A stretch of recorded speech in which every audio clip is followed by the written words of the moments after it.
Hello everyone and welcome back to my channel.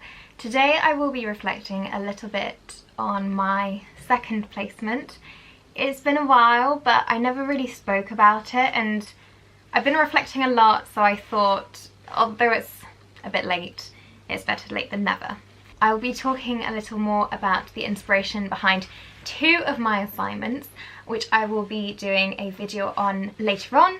So if you are interested in that, please consider subscribing to see those videos later on. So I have made some notes, very scrappy ones, so I'm not going to show them. So I kind of have some structure for this video, but it's basically going to be me just talking to you guys about my personal experiences. And yeah, I hope some of you can relate, some of you will tell me about yours in the comments below. I just like talking to you guys. So just for some context, my main placement was in year 4 and I always thought that I loved Key Stage 2. My school experience was all in year 4, so I was very confident and comfortable in that year. And although I've always loved kids, the idea of Key Stage 1 was really daunting to me. I kind of didn't know what to expect, and although I have 3 younger siblings, it's been a while since they were that age, and I was kind of like, what do they do in year 1? What do they do in year 2 or EYFS? It was just full of what ifs and unknowns. So it was really daunting going to year 1, but my first impressions, I walked in and there's something really cute and heartwarming about seeing these really tiny chairs and these really tiny tables, and really, I mean, it's all child friendly in primary school, but really child friendly notice boards and little motivational quotes here and there, and I don't know, it just melted my heart. It was really nice to see. And my mentor, when I first met her, she was just telling us about, you know, the kind of weekly routine. She showed me some of the books. She explained the table formatting. So they had pre-working towards, working towards, ARE and GD, but obviously you don't label the children as that. So they all had their coloured tables, so red, I think it was red, blue, green and yellow, not in that order though. And yeah, it really made me feel at home. You know, it's really hard to suddenly feel cold when there is just so much warmth and colour in the classroom. It was lovely. In regards to meeting my second mentor for the first time ever, it was a little awkward. I actually found this placement myself, which normally you are not expected to do, but I didn't want to go to the placement they allocated me, and I wanted to move location, so they didn't have contacts. And so I kind of took it upon myself to find the placement myself. So my mentor wasn't familiar with the program, she wasn't familiar with the ins and outs and what's normally expected. So I basically told her everything until my tutor officially came down and we had a meeting. So it was a little awkward at first, but she was really nice, she was really understanding. She wanted that practice in leadership and mentoring somebody else. She had been a teacher, well, she still is. She has been a teacher for a while, and so she has experience. It was just knowing the extent of the help that she had to give me, essentially, and all these Google Drive things and sheets and etc. that needed to be filled out during my 6 weeks there. However, she was really nice and we did get along quite well. I did some long nights there, keeping her company, helping her with little errands that, you know, are always on your to-do list but you never have the time to complete. So yeah, we were both really supportive of each other, which was nice. She was lovely. In terms of, so this is still kind of in first impressions, in terms of the differences between Key Stage 2 and Key Stage 1, just on first impressions, it's really hard to judge. I mean, when I looked at the books, for those that were ARE or GD, I was like, wow, that's so impressive. You know, I know year 3 or some of my year 4s who can't write at that level. And yet when I looked at the pre-working towards, I kind of thought, oh my goodness. You know, especially in that school, there were a lot of children whose English was their foreign language. And when they're so young, bless them, they're still learning their own language, let alone English. So I kind of, it frightened me slightly. I thought, how am I going to scaffold this when already the content is quite easy? that was quite daunting for me. But in terms of the children who were working at year 2, year 3 level, I was just blown away. And that's one of the things my mentor told me. She said, it is extremely difficult sometimes when you have such a large gap, but it is one of the years where you notice the most progress in the whole school, because they are coming from reception where it's very much productive play. You still have phonics, you still have early maths, but suddenly in year 1 it's the first time where they properly sit at a table for 15-20 minutes at a time, you know, and are expected to write a certain amount. They are held accountable for their work more so than an EYFS. So it's a big kind of step, essentially. But by the end, you know, they're kind of suddenly going into year 2, and by the end of year 2 they'll be doing SATs. So there is such a big gap and such a big change from when they come in September to when they leave in July.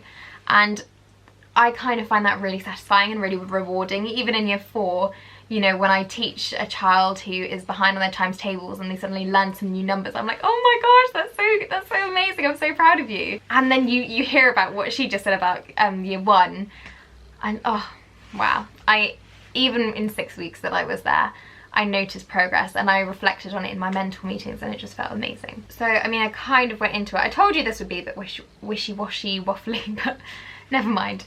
In terms of the Key Stage 2 and the Key Stage 1 differences that I noticed when I actually started teaching is that, and I actually prefer this in Key Stage 1, it's a lot more upbeat and fast-paced. In Key Stage 2 it has to be as well, but it doesn't feel as rushed, whereas there, 15-20 minutes felt like enough. You know, you felt like you had accomplished something, and then you would do a Jumpstart Johnny or a little move around or a little video to kind of separate them and give it a break. Whereas I know that in year 4, some of my children, they would delay writing anything for about 50 minutes, realise the time was running out, and then work for 10 minutes. But you spent 15 minutes nagging just one child out of 30. And I really liked that it was fast-paced. I liked that every time they tidied up, there was this tidy up song on YouTube playing. I don't know, it felt less of a pressure situation, you know. I really liked that sometimes we could do a lesson, let's say it was on early maths and we're using concrete resources. I really liked that you didn't have to show evidence of learning in the workbooks. They sometimes took pictures and evidenced it on Seesaw. But there are lots of different apps like that, but we use Seesaw, and I really liked that, because one of the things that I found really tricky in year 4, especially for those that were very resistant towards reading and writing, is forcing them to write something down, and by the time that, you know, 15 minutes has gone, or they're still saying I can't do it, when you know they can do it, and then you end up kind of just accepting a very low quality 1 or 2 sentences just to make sure they have a break, or that they've shown something in their books for that entire day. I think it's quite disheartening. It feels really forced, and it's not fun for the teacher or the pupil. So I actually really like that sometimes you could still have that productive play that they were used to, but actually it was still structured, it still had a learning intention, there were still outcomes to it, but it wasn't forced in your book, or, you know, do a worksheet if you don't have to write in your book. It can get exhausting, and I really liked that they were so proud of their work to take a picture. I was really impressed that they could use the iPad so fluently. So they would take a picture, and then some of them, if they were confident, they could put a little audio message over it, and it was so cute. So they're like, today we have been doing 1-digit number and a 1-digit number using Numicon or something like that. I don't know, ignore the voice. But oh, I love them. They're so cute. They're really cute. The other obviously massive difference was phonics. I had never taught phonics before. I obviously had done some phonics CPD. We had phonics sessions at the SCITT, but it's very different to being told, okay, in phase 2 you start with S or S, A, T, P, you know, but then you're kind of like, yeah, got it. Then you suddenly get to a classroom and you're like, oh, what phase is that again? What order does it go in? How do you say it? Because honestly, I went in there still being one of those people that went, ha, pa, ta, you know, and it, FYI, that's not what it is. And so that was really important for me to learn. And continuously practicing that and teaching how to practice it, doing the Rose report recommendations for a good phonics lesson, revisit and recap, teach, practice, and apply, that really helped me have really effective phonics lessons. And obviously sometimes children in Key Stage 2 need phonics interventions, but that's often, although it may be planned by the teacher, it's often not delivered by the teacher, so I really hadn't had any experience. The third thing I'd like to talk about, and this is what matters most in the grand scheme of things, is the children. Oh, how I miss them. 6 weeks isn't enough. You get really attached and you see progress, and then you're like, yes, next time we're... Oh, hang on, it's the end of 6 weeks now. It was devastating. I really, really liked them. They were so well behaved. They were so lovely. They were so polite. It was quite funny. The one thing that surprised me and made me chuckle is that in my main placement in Key Stage 2, the boys were the really mischievous ones. They were the ones that tried to be alpha male all the time, and they were the ones trying to get the attention. Whereas in my second placement, the boys were little angels. Honestly, they were always the ones going like this in the line with their fingers on their lips, trying to be the goody, you know, the teacher's pet. And funnily enough, it was 3 or 4 girls that were actually the kind of trying to be dominant and trying to be the most assertive. I don't know if that's an age thing or if that was just, you know, just a class difference. But I found that kind of a change to the system. I was like, oh, that's weird. And what else? Oh, okay. There was a little boy in the class, and I'm going to make up a name for him. I'm going to call him John. His name wasn't John. And oh, trying not to get emotional about it. This is how invested you get as teachers, guys. He was absolutely amazing. He had autism, and he did have a one-to-one support staff with him in the classroom. And so automatically when you see somebody just with one child, you kind of think, okay, well, they're kind of dealt with, you know, somebody's supporting them, they're all good. I'm going to focus on the other 29. And funnily enough, I actually knew this support staff. She helped my sister when she was in primary school. And you know, I spoke to her during the breaks, and she was kind of telling me about the things that they had done together, but also, you know, the violent things he had done. He had punched her before, kicked her, and I kind of thought, oh gosh, you know, I'll leave him to you. And to me that was such a massive regret, because maybe that was week 1 or a few days into it, but I started to purposefully get closer to him. You know, even if she was always there, but I would say, you know, I would make sure to go up to him, see what he was doing, praise him. I would engage in what he was doing, even if it was off task. I still made the most of those spontaneous learning opportunities. So say, for example, it was a funky fingers exercise. Oh, I forgot to explain. And it's all about developing your motor control, you know, to be able to write. Let's say you had to, you know, putting beads through a thread, and then you had to draw the picture with the right colours. But he would sometimes put the thread like this, because they all had knots on the end, and go like this, and he would count them. So that's not the task. But yeah, he's still learning, he's practicing these words, he is still practicing these mathematical skills, and so you would embrace that, and I'd be like, wow, that's so amazing, John.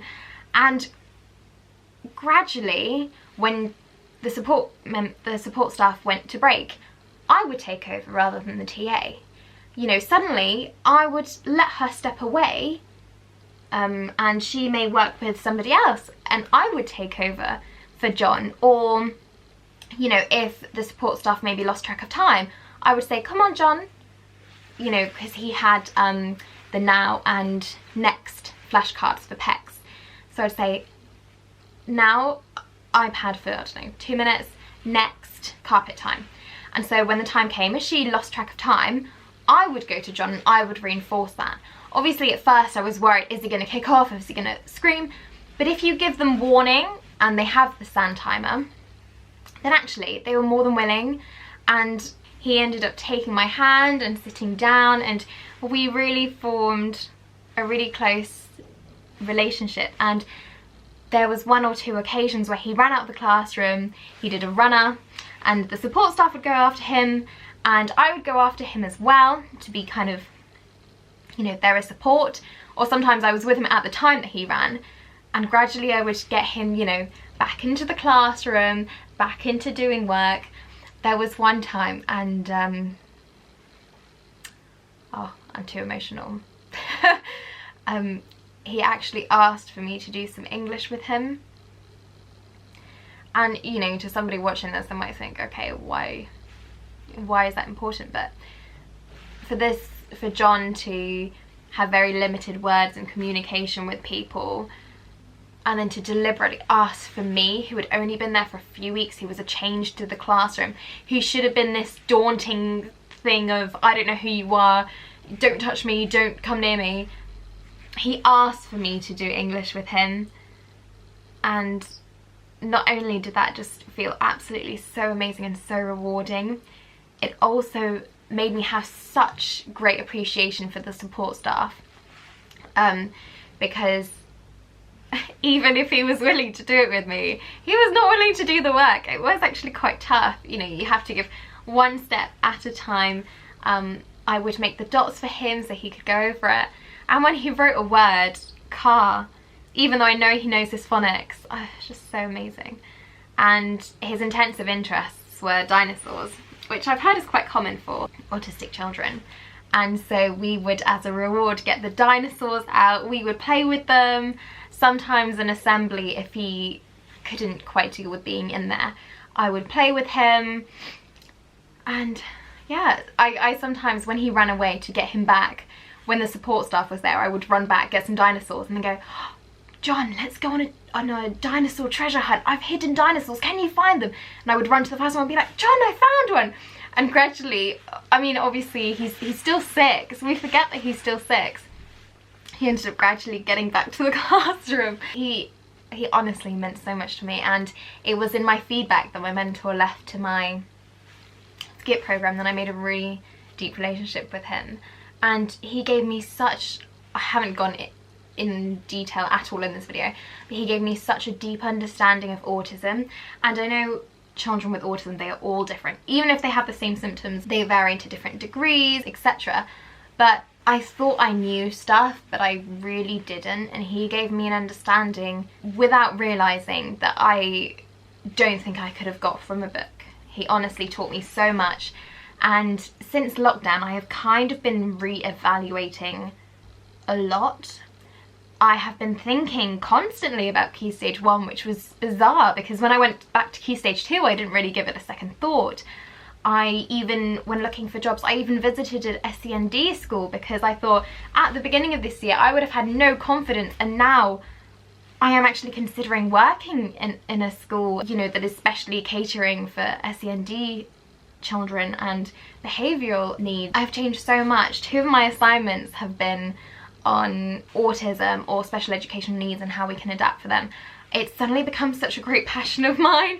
On my last assignment, which I just got the grades for today, they said that they hope that I will one day have a career opportunity where I can show my passion for inclusion and diversity, because they said you spoke so well about it, which meant a lot to me, and I really hope that's something I can do.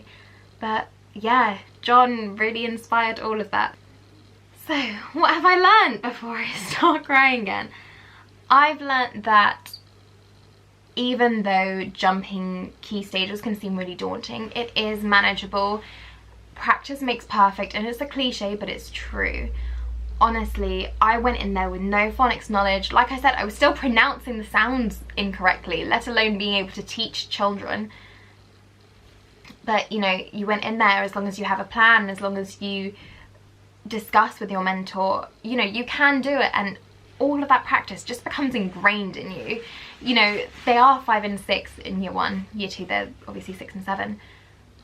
But as long as you're one step ahead of them, you still have the opportunity to be a great teacher. And I think when people realise that, it gives you so much more confidence, and so you can go into a lesson kind of, this is the sound, without suddenly doubting yourself or kind of going in like this. Yeah, that's definitely, you know, it is possible. And I always saw the status like, oh, I'm year 5 jumping to year 1, like one of the teachers in my second place, and I just thought, how on earth is that possible? That must be so hard. But you wouldn't have thought it at all. Another thing I learnt is that I really do like the fast pace and the colourfulness and the mixture of not necessarily resources but medias that they use in Key Stage 1. I love the use of seesaw, the lack of, you know, force or pressure to show evidence in those books. I love the fact that they had tidy up songs and break time songs and end of school time songs. I don't know, I just loved it. I'm musical, so to me I was singing along and enjoying it like the rest of them. Another thing I learnt was obviously a lot about SEND. I learnt that it is possible to scaffold even when you think it can't get any easier. There is always a way. And sometimes I was kind of there like, I don't know how else to explain this to you, but if you take a step back, think about it, there is always a way. Even if you suddenly stop using words and you show it through resources, concrete resources, blocks, toys, anything, there is a way to make it easier. I also learned, and it sounds a bit daft because it's obvious, but all classes are so different. They're just, you can't compare them, you know, whether it was that boy-girl differences in my 2 placements, or the different needs, or the different families, or the different demographics. It's all part of the learning curve, and I think every single different class you have, you come out with different skills and different knowledge at the end of it, which I think is so rewarding, and I'm so glad that we do have second placements. I know that in university routes, they have several placements, normally in several different schools. And at first I was like, oh, but that's sad. If you get on with a class, then you have to leave them and you don't see them again. But now I understand the logic. You know, you have to kind of put the loyalty to one side for a second and have all those different experiences in order to really grow as a teacher. Right, I need a drink because I'm very thirsty after all that talking. But I hope you didn't mind my ramble and my slight emotional interval. But I really do love sharing my experiences with everyone, and everyone is just so different. Some might have had the most glorious placement, some might have had the hardest of their life, but I think it's all part of the journey, and what a wonderful journey we are on as educators. So if you would like to share some of your experiences, even if it's your funniest moments or your most interesting pupils, leave them down below. I would love to read them, and I try and reply to all my comments. If you like this video, then give it a thumbs up. Please subscribe for more teaching content coming up. If you also have any requests, please leave them down below. And don't forget to press that bell to be notified. See you later. Bye!